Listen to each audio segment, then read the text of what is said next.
Hello, world, and welcome to season 4 of the award-winning JMT Media podcast. I am your host, Jacyn Tecarante, and today I have a very, very special guest. So several weeks back, or let me back up. As many of you know, when we started season 4, the focus really is talking about passion and purpose, but also about maintaining your peace, especially if you are a woman entrepreneur. And so if this is your first time listening or tuning in, we didn't mean for it to be all amazing badass women. It just so happens that after 4 seasons, it's just amazing badass women that interest me when I speak to them. And so a few weeks back, JMT Media, we were invited to women.nyc. It was this collaborative brunch, and I got to meet a whole room of powerful women, especially in digital media and in technology. And one of the things that I find absolutely fascinating is sometimes people assume that you can't have two like-minded businesses or organizations in the same room because people look at it as competitors when they should be looking at it as collaboration.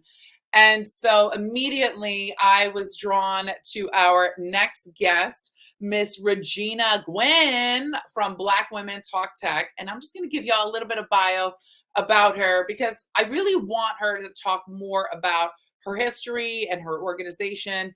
But just a little bit about Black Women Talk Tech. It's an organization that aims to identify, support, and encourage Black women to build the next billion-dollar business. Black Women Talk Tech is the largest collective of Black women tech founders, therefore bringing a unique understanding of the challenges that Black women face and the advantages they bring to the tech industry. As the co-founder, because she has another fabulous woman leading with her, Regina co-leads business strategy and strategic partnerships, development, and leads sponsor relationships. Regina launched her first tech startup in 2014 with Tresnoir, a platform that empowers women of color to celebrate their textured hair with a personalized beauty routine that works. It's a virtual beauty coach, took the guesswork out of finding the right natural hair products and services and matching your individual hair profile. She then started, or before that, she actually started her career in the product development executive training program at Federated Department Stores, now known as Macy's, and successfully launched the private label brands during her tenure. She is a graduate from the Kellogg School of Management with her MBA, and Regina was a management consultant with the Monitor Group, which is now known as Monitor Deloitte Consulting, and works with clients within the beauty, media, and healthcare industries. Look, y'all, I can go on and on. Oh, wait, there's a couple that I don't want to skip because it's really important, because we talked about this with other guests. Sometimes women in business, we don't want to like shout out our flowers because depending on your culture, I know in my culture, in the Latin culture, and Native American culture, if you shout out your winnings, it seems like you're being boastful. But this is my podcast, so we're just gonna put it out there for my girlfriend. Regina has been named one of the 100 most powerful women by Entrepreneur Magazine and top 10 women in tech by Essence Magazine. Her features include BET Her, Black Enterprise, Wall Street Journal, Crane's Business, and more. She is on the cabinet for the Black Entrepreneurship for the City of New York and a former board member for BRAG, a nonprofit, diverse retail professionals, and Rising Tide Capital. So, my dear, are you there, Miss Regina? Hello. Thank you so much. Hearing all those things, I'm like, what? You're like, I did that. And yes, you did. Well, thank you for having me. First off, thank you so much for being a guest on our podcast. It is my distinct privilege and honor because you have been paving the way for many, many years, not only setting yourself up and your organization and your business, but for so many women. But before we even get to that, I always take it back to the beginnings. I always ask folks, tell me about where you're from, because the Regina that we know now is not the same Regina that was birthed X amount of years ago, which, by the way, you're a Virgo, so Virgo season's coming up. Super pumped. So by the time this airs, happy belated birthday by then. Yeah. Yeah. So can you talk a little bit about kind of your upbringing and your history? Sure. So, I'm actually a country girl by heart. I was born and raised in North Carolina, Nice. and grew up climbing trees, barefoot and sitting in trees reading books. I love it. My mom Texas, so I'm feeling the vibe.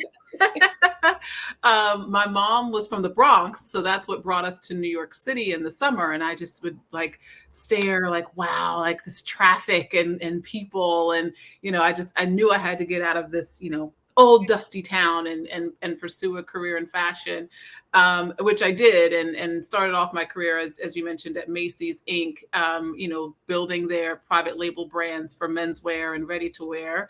But just growing up, it was very focused on academics. My mom was the head nurse of the neurology unit at Duke University Medical Center in Durham, North Carolina. So Oh, hello. the idea of having focus on schoolwork and academics was extremely high. I Um, believe but on the flip side, my dad was an entrepreneur, and his dad was an entrepreneur. So I have been really, really blessed and fortunate to have a first hand view of how business works at a very early age.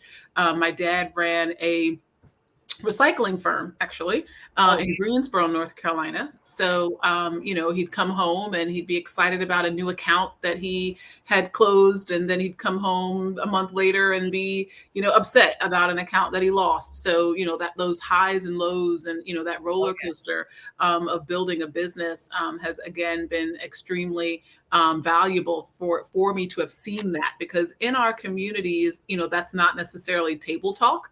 Yeah. It's not something that you grow up to be a lawyer, right? You go to law school and you're a lawyer. You go to med school and you're a doctor, or you go to business school and you're like a businessman. Like how, what kinds of businesses? So accurate. You're like, what does that mean? What What kind does of that? business? How do Yeah. I explain? Even to this day, I try. People ask me, my family asks me, like, "What do you do?" And I'm like, "Well, I do a lot of things."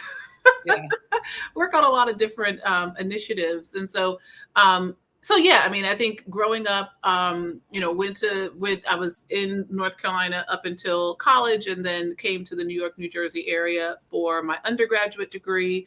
Always wanted to pursue a career in fashion, so was fortunate to get an internship at Macy's Inc. in their merchandising department, and then end up getting an offer for full time, and was there for a good 6 years, working my way up to leading the marketing department for menswear and launching three brands, I think, while I was there. Inc. International Concepts, if anyone's familiar with Macy's. Hello. And Anybody that's over a size 5 is right. familiar with Ink. Great brands, by the way. Shout out to Ink. Okay. Absolutely. So they're menswear. So they're when Inc. Rolled out their menswear extension, I was a part of that brand launch, as well as a few other men's suiting brands and a children's brand. So Oh, nice. loved all that. And then I decided that I wanted more analytic rigor. So I decided to go to business school, went to Kellogg, because that's, the number one school in the country for marketing and Yeah. brand, and went there and met these interesting people called management consultants. I'd never heard of management No. consulting, like Bain and McKinsey and BCG, like never heard of any of this before in my life, which just goes to show you, like, there's just so many things out here that we don't even know that we don't know, and Yeah, and it's and that that saying, importance. you don't know what you don't know, Yeah, right? yeah, Been there a million times. yeah. That was it. So ended up doing again an internship at Monitor Group. Ended up, after business school, working at the Monitor Group in management consulting, and that experience was also just so eye opening in terms of how to think about problems, how to think about strategy, and what are the trade offs in just understanding the choices that you're making to move the needle on your business. And, Yeah. after a while, I decided to go back into retail, and then the entrepreneurship bug hit me. I know. And I tell people all the time, once you become an entrepreneur, you can never go back. And I'm Oh, no. sure as you have, I've been in business now for 8 years, and we have grown exponentially and Awesome. received a lot of accolades and visibility. So with that comes other opportunities. And sometimes those opportunities are like, hey, Jaclyn, how about you close JMT Media and you work for me? And I'm like, I could never do that. Like, Mm. you don't understand what it's like to hit payroll when you first start a business. Yes. You don't know what it's like to like buy your Post-its. I tell people all the time, still to this day, I buy all my supplies at the dollar store. I'm like, sorry, Yeah. sorry, not sorry. No, sorry, not sorry. When that money is coming out of your pocket, then you make decisions very differently. Exactly, exactly. And so what I found fascinating about you is a couple of things, aside from you being fabulous, is when we talk about digital media or minorities in the digital media tech space, we rarely see, of course, African Americans, Mexican Americans, Native Americans. And these are all minority groups that are some of the biggest consumers of digital media technology. Absolutely. And a part of it is because the access to capital funding is not there. The infrastructure of how somebody's business is set up does not really guarantee them or allow them to do or work on city or state projects, which are the public dollars. Hmm. Or maybe they don't have the business acumen to go and move into the private sector. And so you've really been able to create your organization with your co-founder. Can you talk about the need of why you created the organization and like Hmm. how's it going? Sure. So, it's so interesting because, ideally I would like to be put out of business, right? Like I would like for there no longer to be the challenges that exist for getting access to capital, and having the structure of your business not align with company with city guidelines or public or private sector dollars. I wish that we all just had even somewhat of a level playing field, and we don't. And having experienced that firsthand when I launched my tech startup back in, oh my goodness, I think 2014, Lord, almost 10 years ago. Ooh, And I considered myself, fairly networked, right? Like I'd worked at Macy's and went to business school and like checked off all the yeah. boxes and did all the things, and still had problems finding the right technical talent, getting into the right rooms, having the right conversations, getting the right doors opened to me Yeah. to get access to that, to the funding that I needed. And also just the social capital, like the mentors and the advisors that were, supporting and encouraging certain founders and certain startups, and weren't connected to other groups of founders and other groups of startups. And so when I met my co-founder, we were working on completely different businesses, and our problems were exactly the same. Oh, that's interesting. Yeah, so we both were like, "Hey, how do you find a good CTO?" Like I went through so many CTOs, Jacqueline. Oh, I believe it. It's I terrible. believe it. It's terrible. Went through so many CTOs. Had so many different versions of my business, and versions of our product. We got hacked because we had an overseas dev person that left the door open on our code. Like it was a mess. And so, when we were comparing notes, it was just like very similar challenges with finding overseas devs, finding the right technical talent, the capital and fundraising conversations. Like, what is a cap table? I didn't even know what Yeah. is a cap table, let alone how it should be structured. What's the difference between a safe versus a warrant versus a priced round of fundraising? Like it just was all the things. But you know what? You just hit the nail on the head because a lot of times when I have, so I have an open door policy for my business on Fridays. A lot of consultants, young women come through and they're like, we heard your podcast. We want to start a business. And I'm like, even if you made the best cup of coffee and you're trying to create a coffee business, the business of running a business, the art of running a business, those are skills that you do not get taught. It's not something Absolutely in not. a book.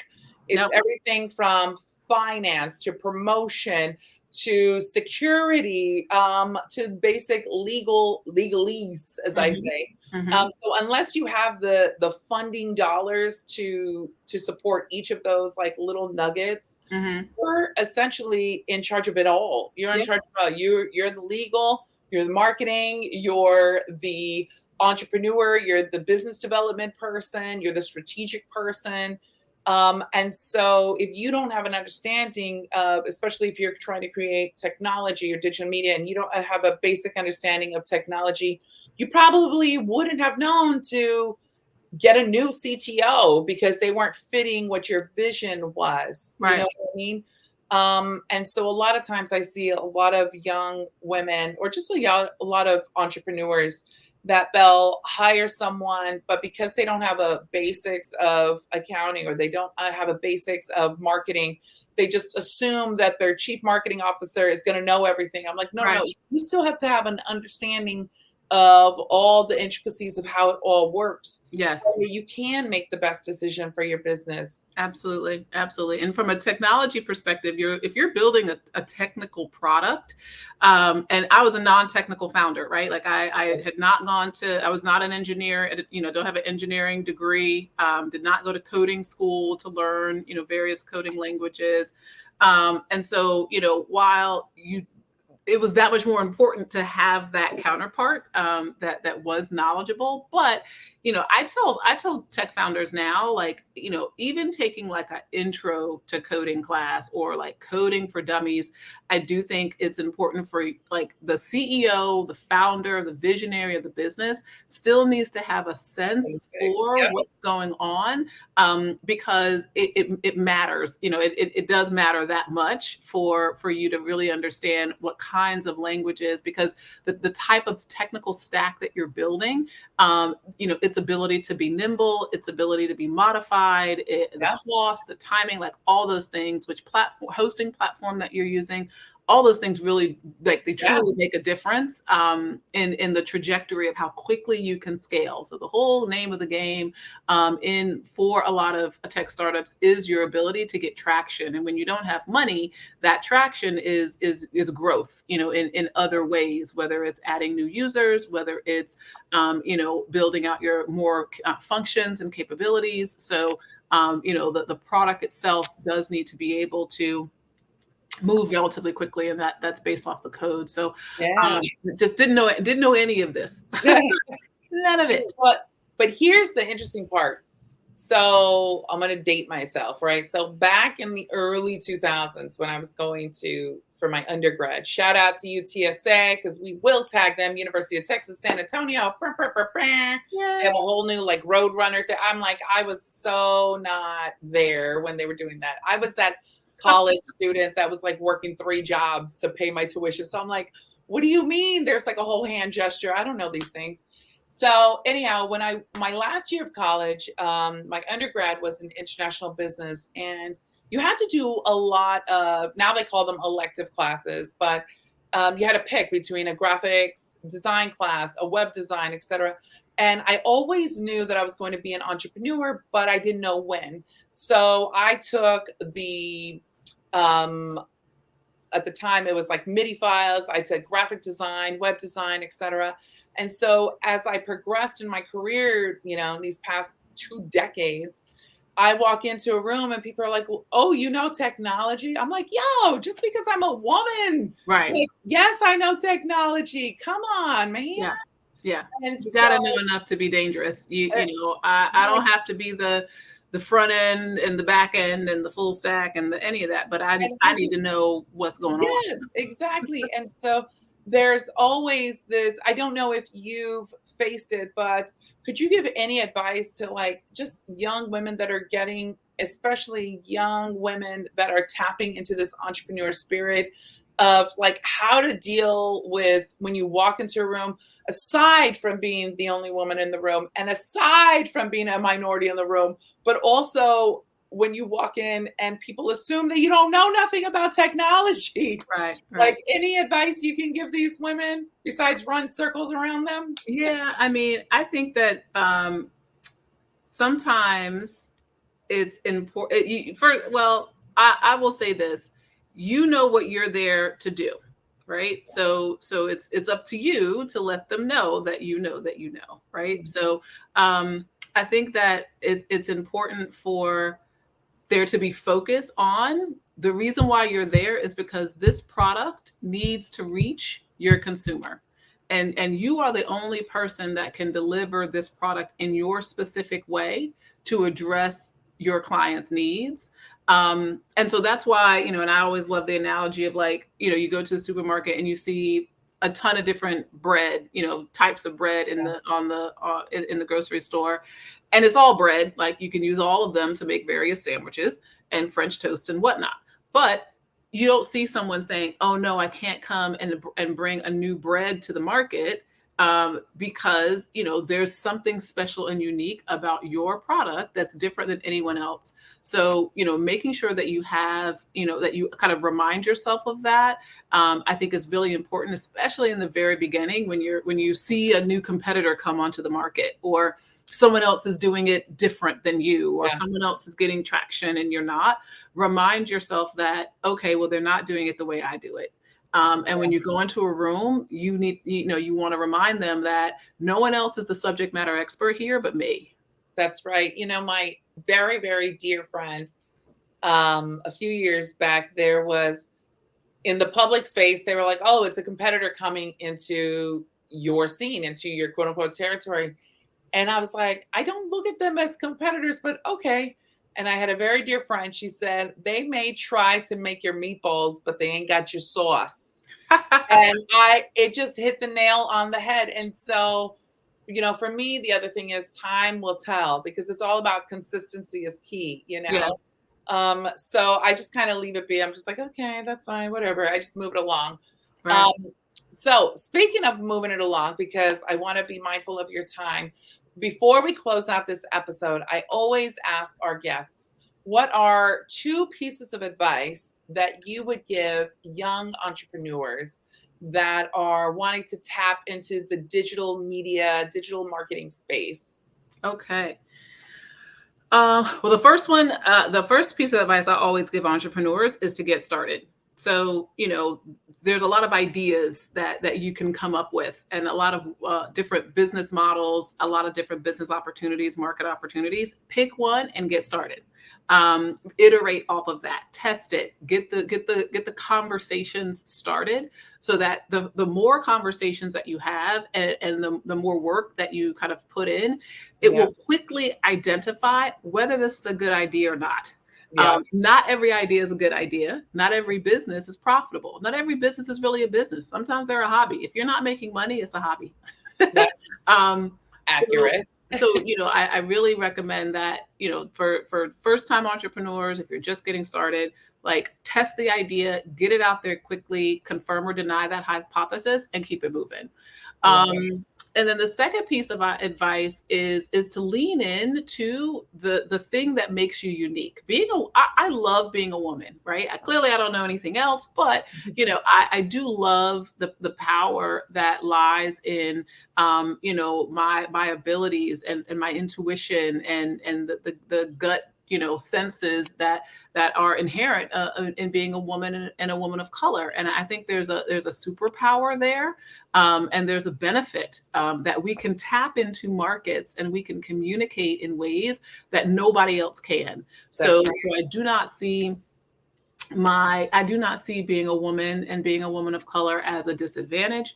I don't see it as a handicap. I definitely see it as a place of advantage, of value, and really it is my sauce, right? Like it is the thing that keeps me ahead of trend. We are the arbiters of culture. We influence and we drive culture more than any other group in the world. So knowing that and being able to translate that into economic value, I think is something that for women of color who are listening is definitely something to lean into and to expand on. I love it. I love it so much.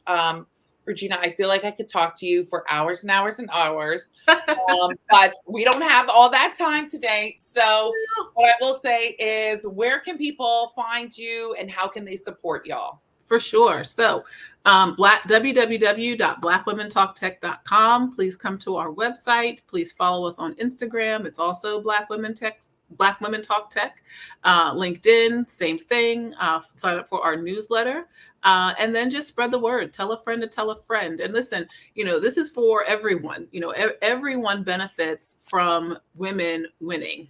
Okay. Everyone benefits from a Black woman running a business. Why? Because when a Black woman runs a business, she supports her family, her church, her school, her community, her environment. She hires people. She hires them with good wages. She's doing more than just building one business. She's changing the landscape of her surroundings, and that halo effect is something that everyone can benefit from. So I always like to underscore that this is not just for Black women, and we want to make sure that everyone is supporting entrepreneurs who are building next gen products. So so that's it. Hit us up, hit me up on LinkedIn. Let me know how we can partner and explore, and we'll go from there.